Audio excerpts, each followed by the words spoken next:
I'll edit that part out. Right? Hi, I'm James Wong. Run. Check. Watch. Hi, my name is Rowan. Hello, my name is Jake Hatch. My wife is Madison Hatch, and she just asked me to talk about some of the trauma points that we have gone through regarding our 2-year-old that has a complex epilepsy that makes him medically resistant to coming out of the seizures. So he's been diagnosed with Dravet syndrome, and typically his seizures will start and will not stop without medical intervention. The shortest ones are probably 5 to 10 minutes. Longer ones are upwards of an hour and a half. And he's been hospitalized dozens of times. He's been life flighted 12 times, I believe. Countless ER visits. And I would say the most traumatic part of it is just the emotional damage of the hopelessness. Not being able to fix it is not curable currently. And also the impact that it has on the kids, his sisters, them being affected by the seizures, whether that be not being able to go to certain things, feeling like he's getting all of the attention, and it's really been tough to try and juggle all of those things. And so he has a lot of medical complexities. We had fights with insurance about medications, fight with insurance about surgeries, and it's just very, very complex, and there's lots of moving parts and gray areas to it. Some of the things that have helped with all of those complexities is family support, knowing that we're not alone and we have people that will help us when we need it, especially just with taking care of our 2 daughters while we're helping with Walt. I think if you have that family support, that can help you a lot. Also, seeing other people in just as bad or worse situations is comforting in a way, to not always be the woe is me and this could be so much better, this is terrible. Everyone has things that they're going through. Everything has trials and stuff that's very difficult. And so you have to find the silver lining in yours, and you have to live your life just day by day and realize that tomorrow's not promised and it could always be worse. So that is my little short snip on trauma and the repercussions of Walt's diagnosis in our family. Maddie is going to try and dive into it a little bit more and explain her feelings on it and things that have helped her through it. So, thank you. Hi, everyone. This is a long time coming. Thanks for being here. I have labeled this video 5 life lessons from chronic trauma and what our life looks like now. So our intentions for this video is to update you on just what our life has looked like the last several years and what we've walked through and what we have learned through the process as well, and what we're still learning. So it's probably going to be mainly me that you see on this video. I'm Madison Hatch. Hi. A lot of you know me. It's fine. If you don't, hi. I might have Jake pop in here in this video at some point. I might have the girls and Walt pop in here and share some of their experiences too. But I've just felt very, I mean, we're going to go through a lot. And I don't know how long this video is going to be, so there might be a part 1 and a part 2. We're just going to kind of see. I've taken a few notes. Like, I've written down the 5 lessons, but the rest of this is going to be very candid, and just we're going to see what comes out of this. So, welcome to our first video. Our intentions for this is I don't want to just kind of share what what life has been like, we've learned a lot of lessons along the way, and that's where I truly am being prompted to share is the things that we have learned and the good things that have come out of it, to spread hope and light and maybe a little education on if anyone else goes down this journey too. So I'm gonna kind of go through these 5 lessons, but as I go through them, it's gonna be simultaneously telling you kind of our last 3 years almost, and why we've fallen off the planet and where we are now and what we've learned along the way. So I'm just gonna jump right into this, and I'm excited about these things, and a lot of these things are very vulnerable things. So thank you for being here, and thank you for letting us share the things that are on our heart and on our mind, and just being able to share again and use our voice and things that are important to us. So the first life lesson that we have learned from chronic trauma is to trust yourself when trauma happens. We're gonna go clear back before Walt was even diagnosed with Dravet syndrome, and maybe even before he was born. Here's a little backstory. Again, I don't know how long this video is gonna go, so I could just be telling stories for hours here, so sorry. But before he was even born, we had some complications with the pregnancy.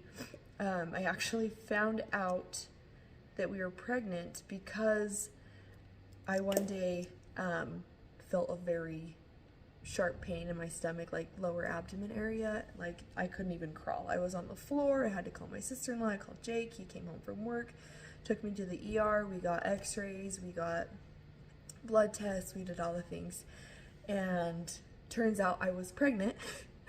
And we were doing an ultrasound too, and then just looking for, what was going on, what the pain was coming from and stuff. And we had been trying for our 3rd baby. And our doctor came in and was like, so we don't know what the pain's coming from yet, but congratulations, you are pregnant. I was like, oh my gosh, okay, holy moly. In the ultrasound, we ended up seeing kind of like a big mass over one of my tubes. And so he's like, this is looking like an ectopic pregnancy. Like it looks like it's tubal. It looks like it could have burst, like the tube could have burst. Like that's what it was looking like. And so we're like, okay. And so he's like, you could either A, go over to Logan Regional and get surgery to remove it right away. Like we can send you over there right now. Or we can give it a couple days and you can see if the HCG levels go up and just kind of see if pain goes down, and that way we can kind of see where this pregnancy is at. And so we decided to go with option B. We went home, pain decreased, went back, HCG levels had increased, and I was only 4 weeks along. And so when they checked like the uterus, they couldn't see a sac or any form of like anything in there. And so he was just too small to see. And we saw him on the ultrasound, he was in there, heart was beating, everything was good. And so we're like, okay, what was this like ruptured mass over here? Ended up being a ruptured cyst, and those obviously hurt very badly. Anyway, pregnancy was great after that. I was fine. Continued to work, continued to do all the daily things. And then he, like, the bigger he got and the less he was able to move around, he got into the breech position, and he did not move out of the breech position. He ended up being breeched the whole time, after he was big enough to not move anymore. Ended up having a C-section. That was rough. I mean, that was my only C-section I've ever had, and so you you guys that have had C-sections know it is a rough recovery. It is rough. But anyway, did good. We got to bring him home. He was on a little bit of oxygen. He had a little bit of respiratory, like in the hospital and stuff. But as I recovered, he recovered. We got to come home.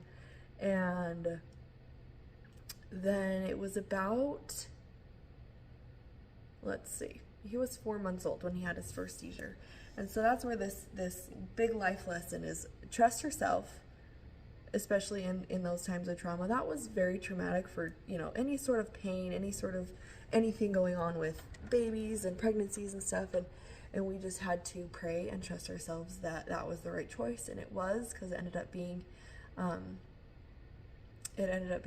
a perfectly fine pregnancy, and we would have terminated that had we gone that first option. And then okay, so this is how his first seizure happened. We were living at our house in Elwood, and we had kind of like this under the stairs little closet we put all the toys in, and me and the girls were under there just picking up toys probably for 5 minutes. Walt was over in his swing over in the kitchen, which was like right just around the corner, and so we were in there for probably maybe 5 minutes, and then I came back out to check on him, and I like looked at him, and he was doing something weird, so I like double took, and I was like looking at him, and he was just kind of like, his whole body, his face was just kind of like ticking, like little like ticks, and I was like, what? I'm like, what is going on? And so I pick him up, I'm like, are you okay? He was like breathing, but it was kind of like it was just weird. Like, my first instinct was not he's having a seizure. My first instinct was like, he's having these weird little jolts. Like, I don't know what, like, is he sick? Is he trying to cough? Is he trying to throw up? Like, I don't know what it was. Picked him up, called the doctor's office, kind of explained what was going on. They're like, does he have a temperature? When were his last vaccines? He had just gotten vaccines, like the day before, I think.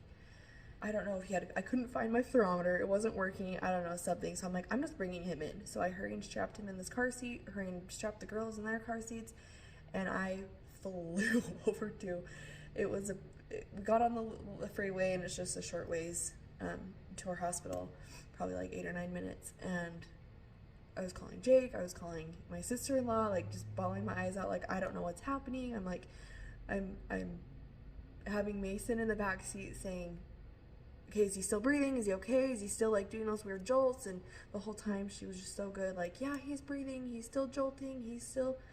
Anyway, we make it there, and ends up that he had, I think that one was about an hour-long seizure. Anyway, and then all the seizures to follow, all of the things that have followed. We have an instinct as parents, as mothers, as fathers, to make these decisions in the split second of an emergency, of that trauma, of that, like, I have no idea what's going on with my child. I have no idea, like, what to do, but you just do it. I don't know if it's adrenaline that takes over, if it's your intuition, the spirit, like, it just takes over.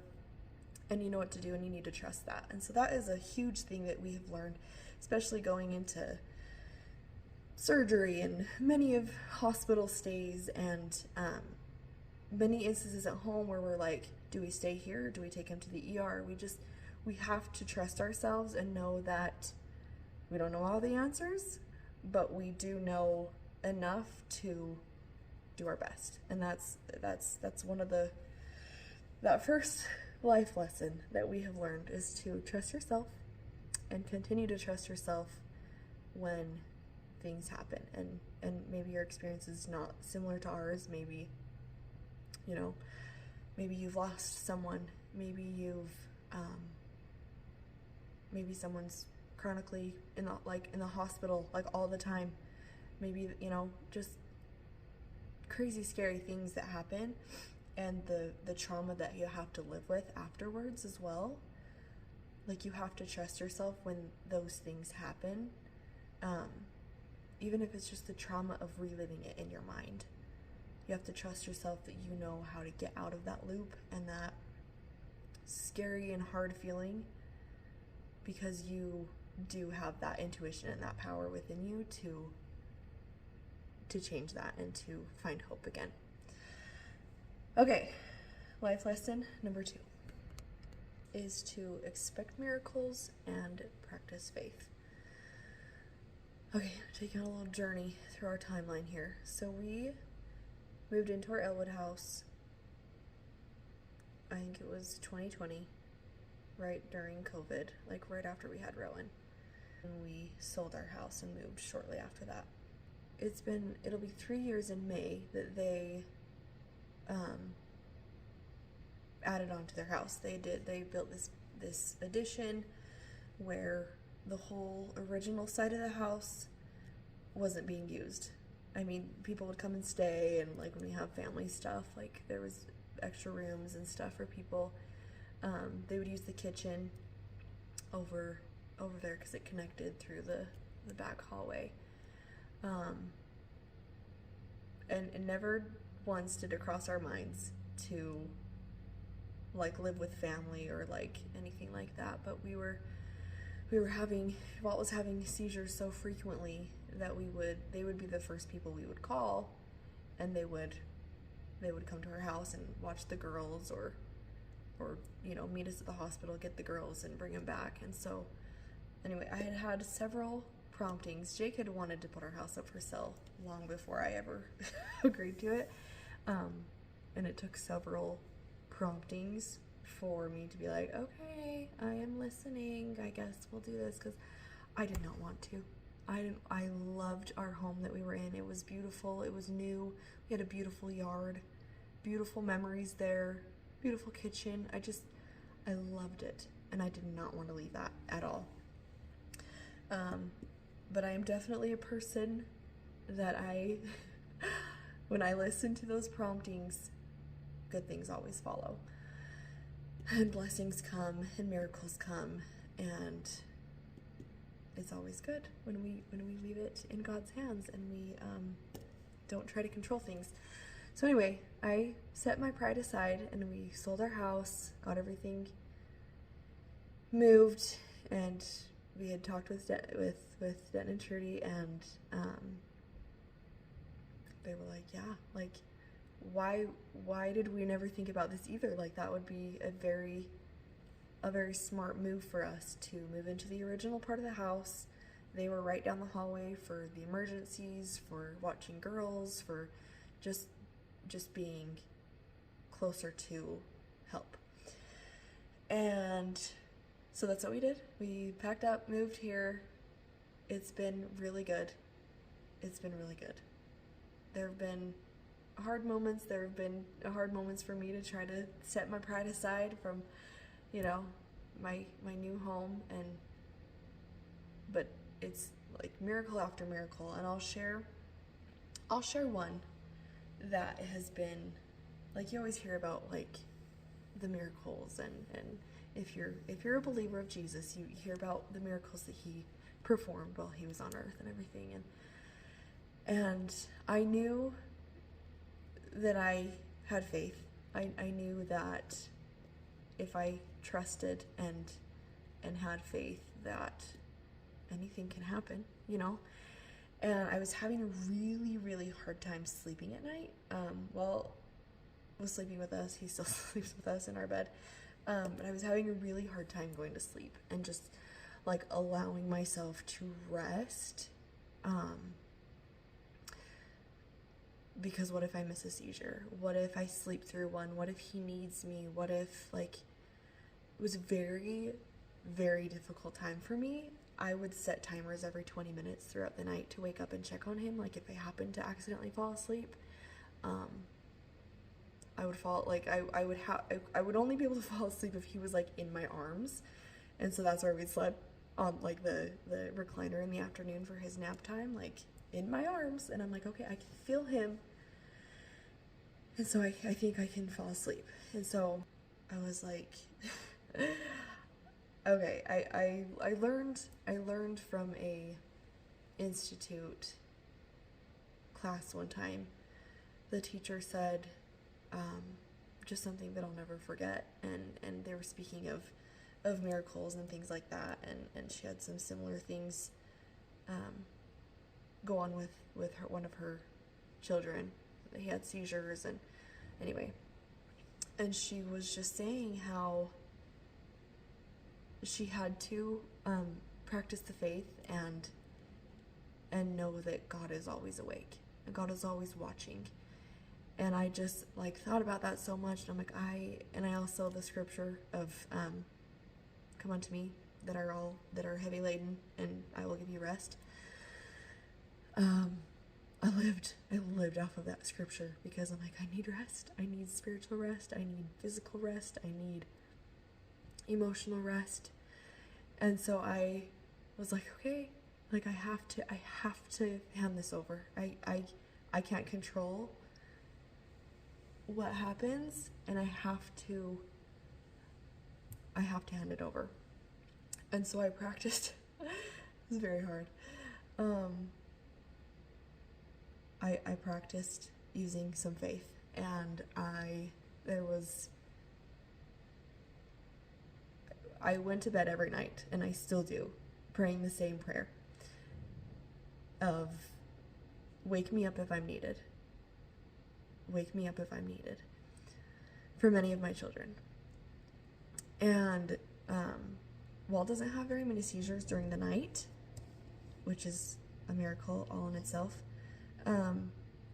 But he has had a few. And the first one, again, I'd been praying that prayer every night, and I would go to sleep, and I was sleeping. And there was one night that I got woken up, and I know it was the Spirit saying, okay, you're needed. It's time to get up.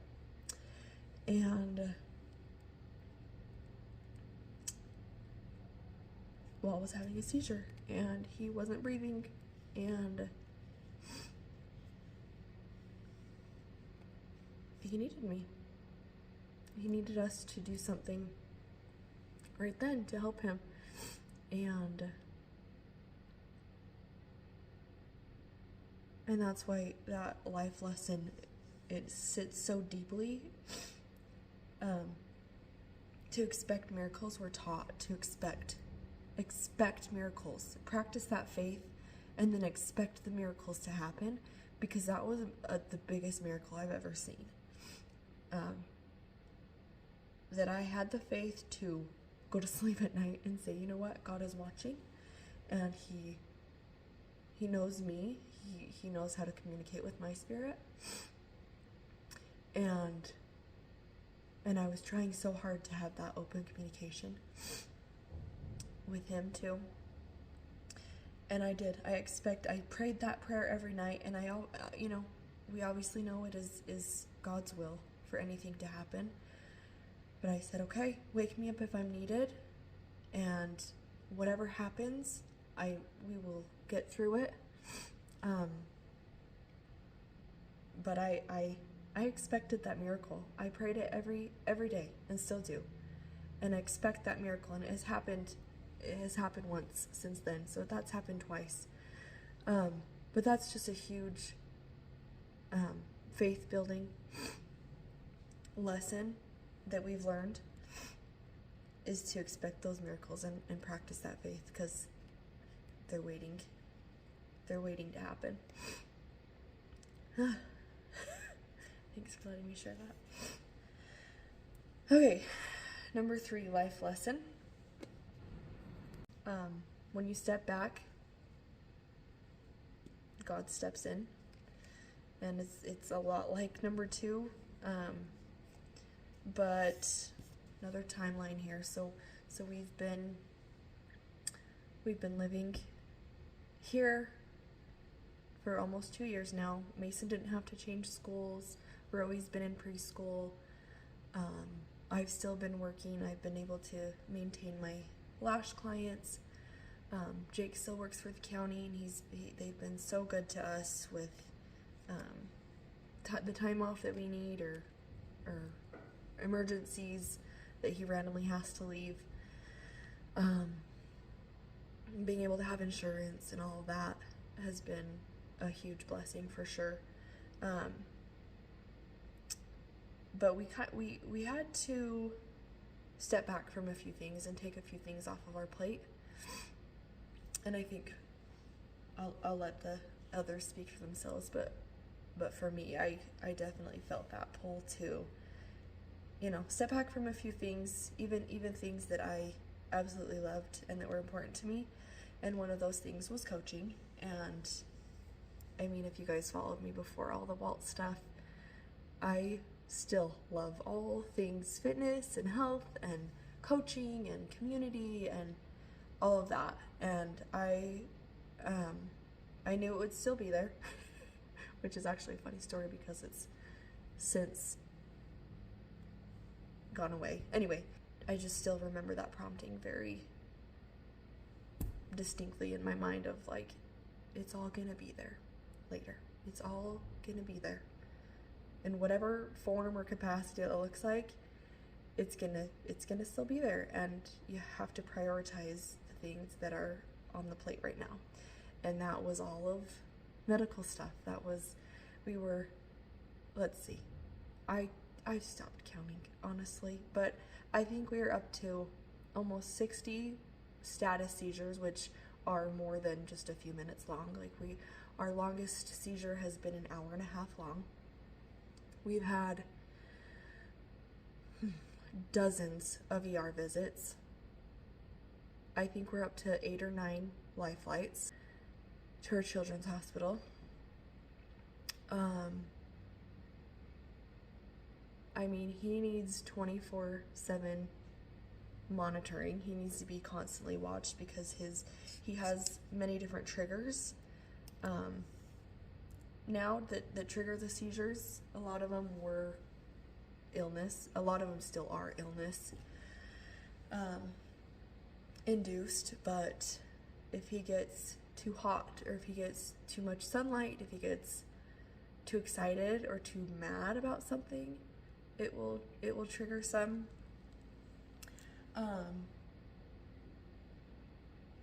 And so that is one thing I stepped back from a lot of just kind of the fluffy stuff. I stepped back from coaching for a long time. And I knew, like, I still had my friendships and I still had the knowledge that I did with my health.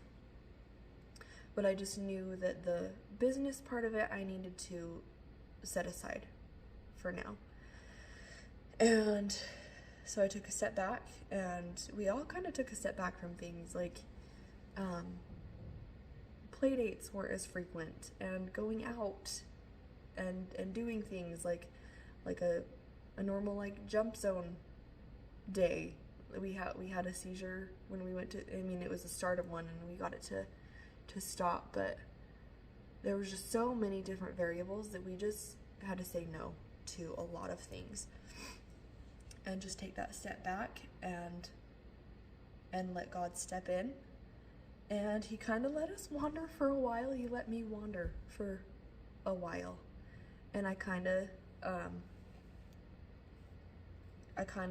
lost myself a little bit along the way,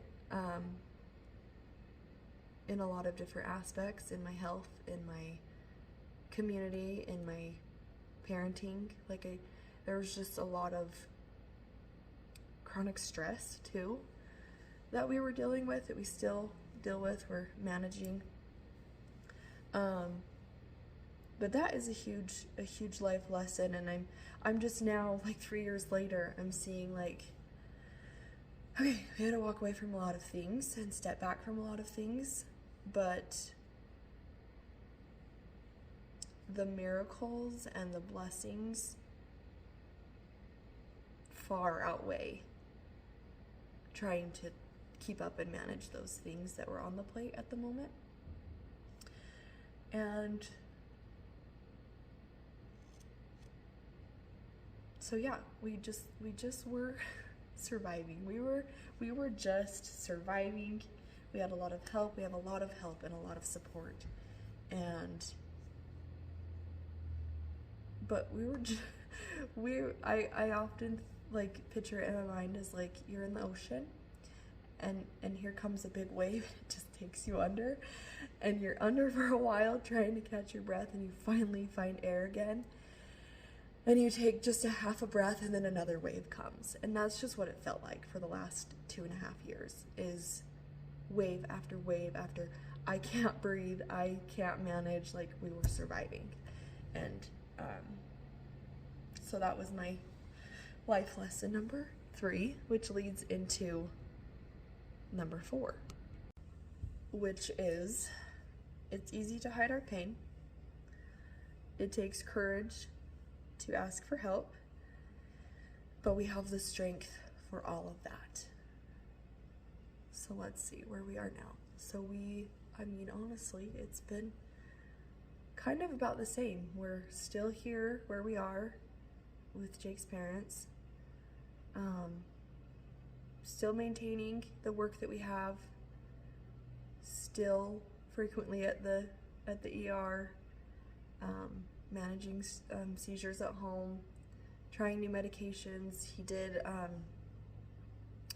guess this is later on in the timeline, but he did just get a big surgery that our insurance has denied a few times, and we've appealed it, and it just was approved for a little device called VNS, and it's basically like a pacemaker but for the brain.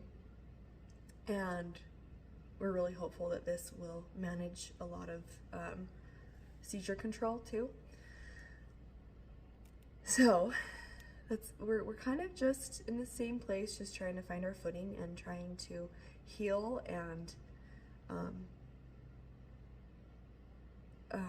just try to figure out how to navigate through this chronic trauma that will continue to happen. This is something that Walt will not grow out of. The seizure control may get better when he gets older, maybe with different medications, hopefully with this new device. But it's not something that he will necessarily grow out of. And so my 4th life lesson being, it's easy to hide our pain and it takes courage to ask for help. I think we all were going through it. I think we hadn't had a minute to breathe, to take care of ourselves and to process our emotions, and just a lot of things that were being, I don't know, suppressed maybe a little bit, but also like piled on with like no breath, with no relief. And for me,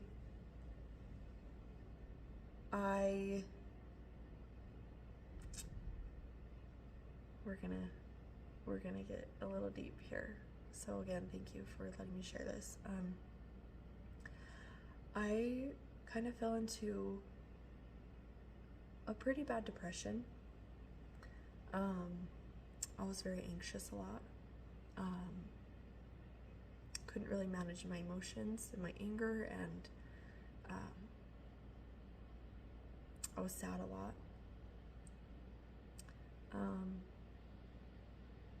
And I know a lot of people feel this way. And being in a situation where you have a medically complex child, it can get very lonely.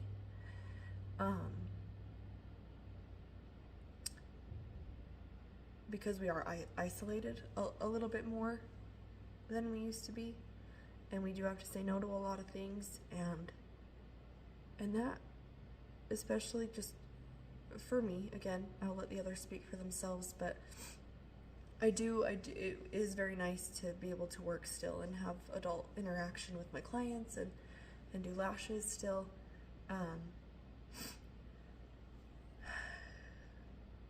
But I think being home, you know, I'm kind of in the role of a stay-at-home parent as well, and just constantly watching and constantly on edge and constantly, where's Walt? What is he doing?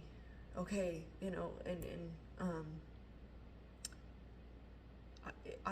it got lonely and it got depressing, and it got There's just a lot of anxiety. And it was easy to hide that. And I know a lot of people hide their pain, and it's easy to go to family functions and put a smile on and say, yeah, we're doing pretty good. Or see someone in the grocery store. For a long time, I'm just now feeling not anxious to go to the grocery store and see someone I know and talk to them and have a real conversation with them. And it takes a lot of courage to, first of all, admit to yourself that I had, for months, I had been writing in my journal that I knew that I was needing some help, that I wasn't able to control some of the feelings and thoughts I was having, and I knew I needed some help. And to admit that to myself was like, holy crap. You know, like that, it took a lot of courage to even admit that to myself, but then to admit that to Jake. And then now I'm in therapy and to talk about some of the things, and this is something that I have felt drawn to, is to, I lost my voice. I lost what is inside me that needs to be shared. And so this is a lot of me healing right here too. So again, thank you for allowing me to do that.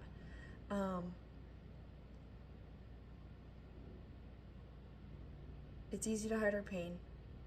It takes courage to ask for help and to talk about the hard things that we don't even know that we are feeling or hiding or suppressing. But one thing that I have learned from all of that is that we do have the strength inside of us to manage it all and to deal with it and to move forward.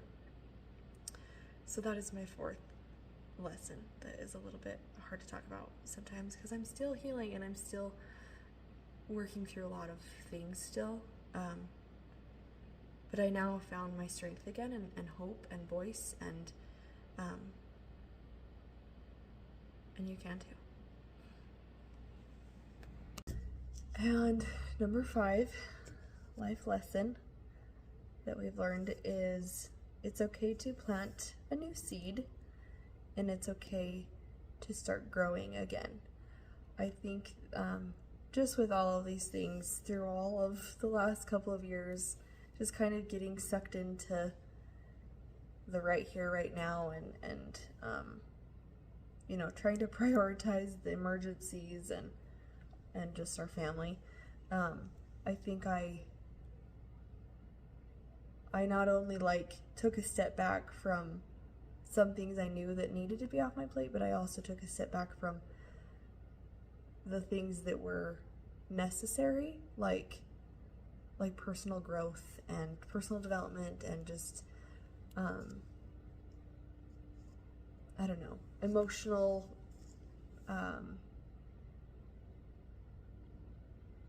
practice, education, things like that just help us grow as humans. And so that is something that I feel like I'm learning lately, like right now, is it's okay to plant a new seed and to start growing in something again. And I just kind of got into that not so positive and just well, this is what it's gonna be kind of mindset of this is it. This is it. That's kind of what my mindset has been. And just lately, just feeling this urge to kind of find my voice again and to share things and to want to put good things out in the world and to also receive, good education and good information and good learning opportunities and filling our minds with positive things and things that will help us personally develop. And just kind of giving myself that permission again to start growing again and start doing those things that I love, whether it is the fitness and the health and all of that, or if it's just mindset work and listening to good books and just allowing myself to grow and to plant a new garden. And that looks different for a lot of us, especially when when the soil is dry and or there's frost on it still from that horrible depressing winter that we've been through. And so sometimes it takes a little effort to till up that dirt again and get it ready for a seed to be planted so that we can even begin to think about being watered and nourished and start to grow. I always love a good flower metaphor, right? But that's something that I'm learning right now, and that's something that kind of prompted me to make this video, and maybe that's kind of what's next for us, is just sharing more and sharing positivity and growing in that, and just sharing tips and life lessons and just things that help us and me and our family and everyone, like life stuff. So I think that's kind of our next step, is to keep trucking along, keep doing what we're doing, keep learning about, you know, medicine and things like that for Walt and all of his medical needs, but also to allow us to share again and be open to talking and sharing and learning, and so I think that might see more videos kind of like this, of not just like a here's what our life looks like now, but also like tips and things that we're learning and steps to, you know, become happier. I kind of was toying with the idea of a next video maybe, and I think it's gonna be things that are helping me right now, especially like just 3 main things that are helping me live with purpose again. And so I think that might be, watch for it. I don't know. I'm gonna let the kids add some of their, I'm gonna kind of interview them and let them share some of their thoughts on these life lessons and stuff, but maybe there's gonna be more videos like this. So again, thank you guys for letting us share these thoughts and feelings and share our life lessons, and thanks for listening. Bye. Hi, my name's Rowan. What are some things that are really hard about Walt's seizures?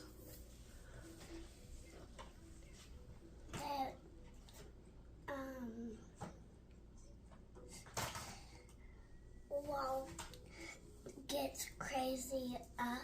His brain is like, when he gets his medicine, it makes his brain just go all over and over and make it bite and scratch and everything. One's crying and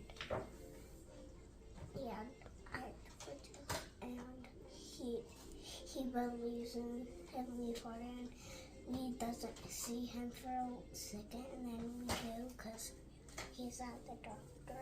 And when he goes to doctors, they just put his shirt up and then put a cut right here, like mine, and then put it in there, and then he just needs to rest there for a second.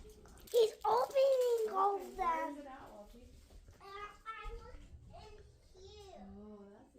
He's opening them. It's still open though. I mean, I'll get them. That's something that's kind of hard too. Huh. Bubba just sometimes does crazy things. What's something that you have learned since Bubba started having seizures? That his brain gets all crazy. Yeah. And he starts talking like weird. Yeah. He like talks. It's hard to feel around him. Mm-mm. We have to go over and play out Nanny and Pops. But that's also a good thing, right? Nanny and Pop make sure that they're safe and strangers don't come. Oh, that's... What's your favorite color? Hi, orange. Mommy, hi. Yellow, Rainbow. And what is your favorite thing to play? With my sister. What's your favorite food to eat or snack? Cotton candy. And what about food? Straw noodles. Favorite game to play? Tag. And toilet tag. Toilet tag. Yeah. And how old are you? 4. 4. And when's your birthday? After Christmas. After Christmas. I love you. Bye. Hi, my name is Mason. How old are you? I am 7 years old. And what's your favorite color? I can't decide. It's either green or pink. What is your favorite thing to play? Probably Roblox and Minecraft. What is your favorite thing about school? Probably my friends. Do you like that Bubba has seizures? What do you not like about that? That he could die, and it's just really scary. What's something that you do really well when Bubba's having a seizure? Probably go tell a parent. The oxygen. Putting Bubba's mask on, flipping him to his side. Ice packs too. And what's something that you've learned about yourself? But I'm just a really good person. When we're having an emergency, what have you learned about yourself that you're really good at? Just basically helping Bubba and helping other people. And staying calm. Is it sometimes hard to go to school after Bubba's had a seizure? Tell me about that. I sometimes cry at school because I'm sad for him and he might have another seizure, and I just feel really bad for him. And I just want him to live a good life, but I know in heaven that he will not have any seizures, and that will be really, really, really, really, really, really good. Hi, I'm named Walt. My twin likes me. Do you have seizures? Yes. Do you like seizures? No. Do the seizures hurt you? Yeah. You're crazy. Do you like going to the doctors? No. I like Mason. You like Mason? What else do you like? I live Gracie. And Gracie? Yeah. And... Well, How old are you? I'm good. How old are you? This That's funny. Don't cut yourself with it. well, What? well, How old are you? look, I did Wow, it. Good job. I did it. Can you show everybody your ouchies? Where are your ouchies? Got I one don't right there? have one in my belly. Yeah, right here. And I'm in it. Remember your belly one? Do your seizures make you sad? Yes. What else, Walty? One second. 1 second. What about your seizures? I just walked in and I fell. You fell? And then what? And I walked in and I did. When you had a seizure? Yeah. Do you like your seizures? No. Oh, that didn't work. But what makes you, Walty, happy? There you are. What's happy? Me. You're happy. Yeah. Do you like playing with your duckies? Yeah. Does that make you happy? Mhm. And what about your magnets? My nugget makes me happy. And what else makes you happy? Shake, shake, shake, shake, shake, shake, shake. Shake, shake, shake. What else makes you happy? Mommy Oh, and Daddy and Willie and Mason. yay. And do you like living by Nanny and Pop? Yes, and Sophie. And Sophie. And do you love, what else do you love about Nanny and Pops? I love and Baby. And Bailey. Yes. And what else love about living at Nanny and Pop's? And Harper. And Harper. And Harper. Look, watch. And Delphi. Baby. And Auntie Billion.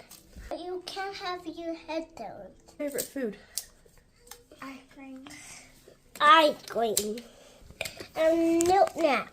You like what? Milk nap. Fruit snacks? Yeah, look. What's your favorite thing to drink? Spicy. Spicy. And what's your favorite animal?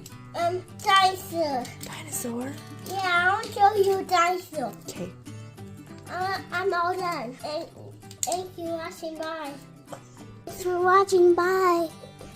Thanks for watching. Bye.